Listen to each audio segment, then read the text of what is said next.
পূর্ণমন্ত্রী এবং প্রতিমন্ত্রী মিলিয়ে প্রায় 50 জনের মতো, এবং তিনি আরো 10 জন উপদেষ্টা নিয়োগ দিয়েছেন যারাও কিনা প্রতিমন্ত্রীর সম্মান এবং সহমর্যাদা পাবে। এবং এতদিন ধরে আমরা যাকে নিরপেক্ষ বিশ্লেষক মনে করতাম, সেই ডক্টর জাহিদুর রহমান, তাকেও দেখলাম উপদেষ্টা পদে নিয়োগ দেওয়া হলো। তাহলে এবার বোঝেন যে নিরপেক্ষ বিশ্লেষকের আড়ালে ডক্টর জাহিদুর রহমান কার পারপাস সার্ভ করতেন। হ্যাঁ, তো তারেক রহমান যাকে ভালো মনে করেছেন নিয়োগ দিয়েছেন। বিএনপির ভিতরে কার কি অবদান, কার কি ত্যাগ তিনি ভালো জানেন, আমাদের চেয়ে কোনো সন্দেহ নাই, এটা নিয়ে আমার কোনো প্রশ্ন নাই। কিন্তু সবচেয়ে বেশি অবাক হয়েছি আমি ইউনূস সরকারের আমলে রোহিঙ্গা বিষয়ক হাই রিপ্রেজেন্টেটিভ পদ দায়িত্ব পালন করা এবং পরবর্তীতে জাতীয় নিরাপত্তা উপদেষ্টা হিসাবে নিয়োগ দেওয়া খলিলুর রহমানকে আবার এই নতুন তারেক সরকার পররাষ্ট্রমন্ত্রী পদে নিয়োগ দিয়েছে। এবং এই পররাষ্ট্রমন্ত্রী কিন্তু খুবই উচ্চ পর্যায়ের একজন মন্ত্রী, ক্ষমতা সম্পন্ন। সেই পররাষ্ট্র মন্ত্রণালয়ের মন্ত্রী হিসাবে খলিলুর রহমানকে নিয়োগ দিয়েছেন তারেক রহমান। এখন প্রশ্ন হচ্ছে যে বিএনপিতে কি এমন লোক নাই যে পররাষ্ট্রমন্ত্রী হওয়ার যোগ্য? অবশ্যই আছে। আমির খসরু মাহমুদ চৌধুরী, যিনি কিনা বিএনপির আন্তর্জাতিক বিষয়ক সম্পাদক ছিলেন এবং তিনি বিএনপি পক্ষ থেকে এই পররাষ্ট্র বিষয়গুলো দেখে ভালো করতেন। এছাড়াও আরো অনেকে আছে। কিন্তু প্রশ্ন হচ্ছে যে বিএনপির ভিতরে এত লোক থাকতে তারেক রহমান কেন এই খলিলুর রহমানকেই পররাষ্ট্রমন্ত্রী হিসেবে নিয়োগ দিলেন? এবং আরো একটা প্রশ্ন হচ্ছে যে যেই লোকটা ইউনূস সরকারের আমলে একজন মন্ত্রী ছিল এবং যেই ইউনূস সরকার কিনা নিরপেক্ষ থাকার কথা, একটা নিরপেক্ষ সরকারের একজন মন্ত্রী পদমর্যাদার জাতীয় নিরাপত্তা উপদেষ্টা, তিনি যখন নবনির্বাচিত তারেক রহমানের মন্ত্রী সভায় শপথ গ্রহণ করলেন, তখন প্রশ্ন আসে যে ইউনূস সরকার কি আদৌ নিরপেক্ষ ছিল? আসলে কি কোনো ইলেকশন ইঞ্জিনিয়ারিং হয়েছে?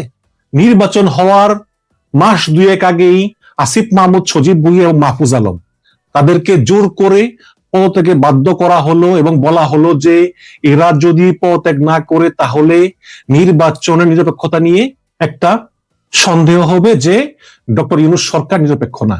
সুতরাং যেই সব উপদেষ্টারা নিরপেক্ষ না, তাদের একটা দলের সঙ্গে কানেকশন আছে, সেই সব উপদেষ্টাদেরকে নির্বাচনের আগে সরিয়ে দিতে হবে। এবং এই কারণেই আসিফ মাহমুদ, সজীব ভুঁইয়া এবং মাহফুজ আলমকে পদত্যাগ করার জন্য চাপ দেওয়া হয় এবং তারা পদত্যাগ করেন। এর ভিতরে মাহফুজ আলম নির্বাচন করেননি, কিন্তু আসিফ মাহমুদ তিনি এনসিপির মুখপাত্র হিসেবে যোগ দিয়েছেন। এটা করে ইউনূস সরকার দেখিয়েছে যে তারা একটি নিরপেক্ষ সরকার, যারা কিনা নিরপেক্ষভাবে নির্বাচন অনুষ্ঠানের আয়োজন করবে। কিন্তু সেই সরকারের একজন মন্ত্রী পদমর্যাদার জাতীয় নিরাপত্তা উপদেষ্টা, তিনি যখন সরাসরি গতকালকে ছিলেন ইউনূস সরকারের মন্ত্রী, আজকে হলেন তারেক রহমানের মন্ত্রী, তখন একটা বিশাল প্রশ্ন জাগে যে কেন তাকে নিয়োগ দেওয়া হলো? তারেক রহমান কি স্বেচ্ছায় নিয়োগ দিয়েছেন নাকি বাধ্য হয়েছেন? এখানে কি ডিপ স্টেট কাজ করতেছে নাকি মার্কিন চাপে তিনি কাজ করতে বাধ্য হয়েছেন? সেই আলোচনায় আমি আসবো। দেখুন, গত বছরের মে মাসে এই খোদ বিএনপি, যে বিএনপি এখন ক্ষমতায়, সেই বিএনপি অভিযোগ করেছিল যে ইউনূস সরকারের 3 জন উপদেষ্টাকে পদত্যাগ করতেই হবে, আসিফ মাহমুদ, সজীব ভুঁইয়া, মাহফুজ আলম এবং খলিলুর রহমান, এবং বলতেছে যে এই 3 জন উপদেষ্টা নিরপেক্ষ নন এবং তারা দেশের স্বার্থে কাজ করছেন না, নিরপেক্ষ নির্বাচনের জন্য তারা কাজ করছেন না। এবং আমাদের খেয়াল আছে কিনা জানি না যে বার্মা সীমান্তে মানবিক করিডোর দেওয়ার জন্য খলিলুর রহমান নাকি আমেরিকার সঙ্গে চুক্তি করেছেন, যেটা আমরা শুনলাম পররাষ্ট্র উপদেষ্টা তৌহিদ হোসেনের মুখে। এবং কাগজে কলমে পররাষ্ট্র উপদেষ্টা তৌহিদ হোসেন হলেও অনবরত খলিলুর রহমান তার কাজে নাক গলাতেন এবং দুজনের ভিতরে ভালো সম্পর্ক ছিল না। এবং এই খলিলুর রহমানের উপর কিন্তু ভারত খুব ক্ষিপ্ত ছিল। সেই সময় যখন মিয়ানমারে মানবিক করিডোর দেওয়ার প্রসঙ্গ উঠে, তখন কিন্তু সেনাপ্রধান জেনারেল ওয়াকারুজ্জামান এবং বিএনপি এর সরাসরি বিরোধিতা করেছিল এবং এই খলিলুর রহমানের পদত্যাগ চেয়েছিল। এবং বিএনপির স্থায়ী কমিটির নেতা সালাউদ্দিন আহমেদ, যিনি কিনা বিএনপির ভিতরে অত্যন্ত প্রভাবশালী, তিনি স্পষ্ট বলেছেন যে এই খলিলুর রহমানকে উপদেষ্টা পরিষদ থেকে বাদ দিতে হবে। এবং সম্ভবত খুলনা একটি জনসভায় তিনি কি বলেছিলেন, চলো একটু শুনে আসি। আপনার সরকারের একজন বিদেশি নাগরিককে আপনি জাতীয় নিরাপত্তা উপদেষ্টা করেছেন, আপনার কি সেই আক্কেল জ্ঞান নাই। একজন বিদেশি নাগরিকের কাছে এই দেশের সেনাবাহিনী নিরাপত্তা সংক্রান্ত রিপোর্ট প্রদান করবে কিভাবে ভাবলেন? দেখুন, স্থায়ী কমিটির সদস্য সালাউদ্দিন আহমেদ, যিনি কিনা স্বরাষ্ট্রমন্ত্রী পদে নিয়োগ পেয়েছেন, তো এই সালাউদ্দিন আহমেদ তিনি কিন্তু অপ্রয়োজনীয় কথা বলেন না বা অকারণে কথা বলেন না, খুব স্বল্পভাষী। তার মতো লোক যখন এই বিদেশি একজন নাগরিককে ডক্টর ইউনূস নিরাপত্তা উপদেষ্টা নিয়োগ দিল, তখন এই সালাউদ্দিন আহমেদ ইউনূস সরকারের কাণ্ডজ্ঞান নিয়ে প্রশ্ন তুলেছেন। তাহলে এখন তারেক রহমানের কাণ্ডজ্ঞান নিয়ে কি আমাদের প্রশ্ন তোলা উচিত না? সালাউদ্দিন আহমেদ বলতেছেন খলিলুর রহমান একজন বিদেশি নাগরিক, কিন্তু আমি যতটুকু অনুসন্ধান করে জেনেছি, মানে খলিলুর রহমান বিদেশি নাগরিক এটাও প্রমাণ করা যাবে না, আবার তিনি যে বিদেশি নাগরিক না এটাও প্রমাণ করা যাবে না। তিনি আমেরিকা দীর্ঘদিন ছিলেন, তিনি জাতিসংঘ সহ অনেক বড় বড় উচ্চ পর্যায়ে কাজ করেছেন, তার যোগ্যতা নিয়ে কোনো সন্দেহ নাই। এবং ইউনূস সরকারের আমলে তিনি একাই পররাষ্ট্র বাণিজ্য সবকিছু সামলাতেন, এবং তিনি আমেরিকার সঙ্গে যে ডিলটা করেছেন সেটাও খুব ভালো, এবং ইউনূস সরকারের যে অর্থনৈতিক সাফল্য এটার পিছনে তার অবদান। কিন্তু তিনি আমেরিকা দীর্ঘদিন থাকলেও তিনি কিন্তু আমেরিকাতে কোনো ভোট প্রদান করেননি। হ্যাঁ, তার পরিবার ভোট দিয়েছে, তিনি ভোট দেননি। সুতরাং তিনি যে মার্কিন নাগরিক এটা আসলে প্রমাণ করা যাবে না। তারপরেও যদি ধরেও নেই যে মার্কিন নাগরিক, তাহলে যেই বিএনপি একজন বিদেশি নাগরিককে জাতীয় নিরাপত্তা উপদেষ্টা পদে ইউনূস সরকার নিয়োগ দেওয়ার কারণে ইউনূস সরকারের কাণ্ডজ্ঞান নিয়ে প্রশ্ন তুলেছে যে সেনাবাহিনী কিভাবে একজন বিদেশি নাগরিক আছে তাদের স্পর্শকাতর বিষয় শেয়ার করবে, সেই বিএনপি এখন তাকে খোদ পররাষ্ট্রমন্ত্রী হিসাবে নিয়োগ দিল। তাহলে কাণ্ডজ্ঞান কার কম, ডক্টর ইউনূসের নাকি তারেক রহমানের? এখন আসল কথায় আসি। গত বছরের মে মাসেও যখন বিএনপি বলতেছে যে খলিলুর রহমানকে পদত্যাগ করতে হবে, তারপরে জুন মাসে ডক্টর ইউনূস লন্ডন সফর করলো তারেক রহমানের সঙ্গে দেখা করার জন্য, এবং তখন কিন্তু এই খলিলুর রহমানই ডক্টর ইউনূস যে হোটেলে ছিলেন, ডরচেস্টার হোটেল, সেই হোটেলের নিচে গিয়ে তারেক রহমানকে রিসিভ করে উপরে নিয়ে আসেন।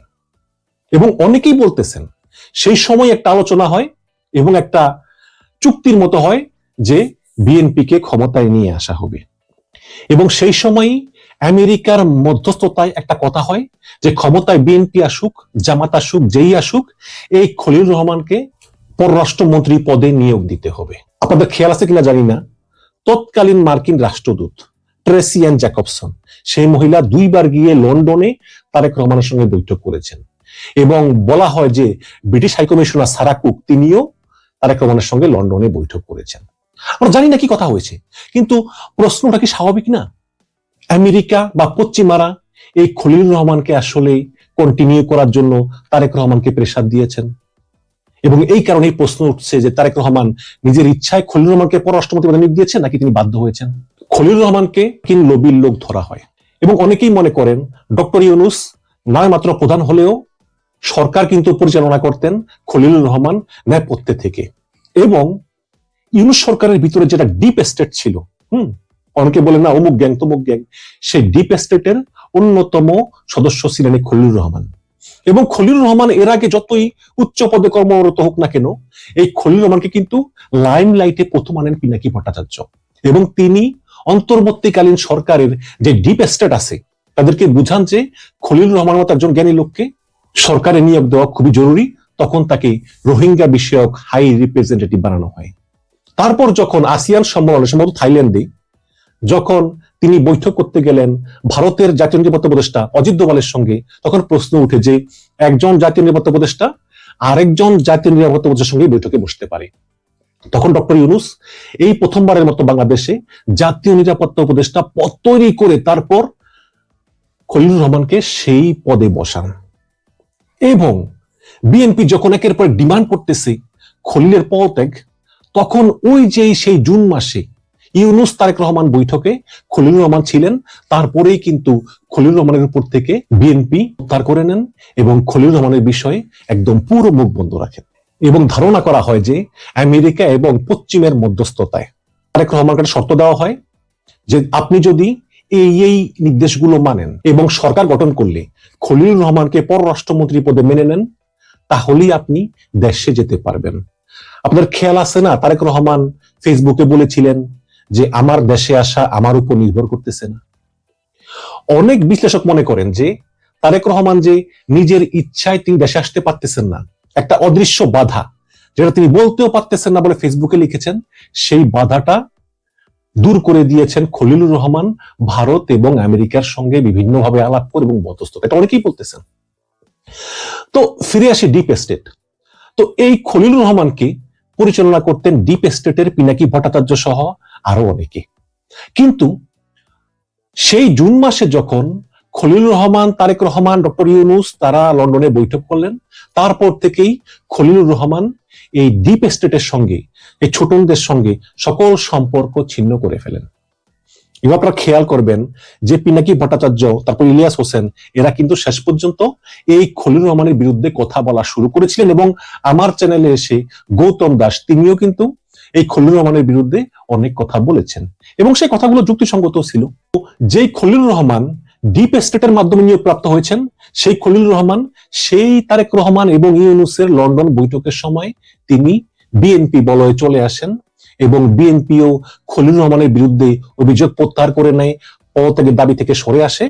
পক্ষান্তরে ডিপ স্টেটের শক্তিগুলো তারা খলিলুর রহমানের বিরুদ্ধে চলে যায় এবং অনেক বিশ্লেষক বলতেছেন যে সেই লন্ডন মিটিং এর পরে, এবং অনেক বিশ্লেষক বলতেছেন লন্ডনের সেই তারেক ইউনূস মিটিং এর পরে খলিলুর রহমান গোপনে গোপনে বিএনপিকে ক্ষমতায় আনার জন্য কাজ করতেছিলেন এবং তাকে গুপ্ত বিএনপিও বলা যায়।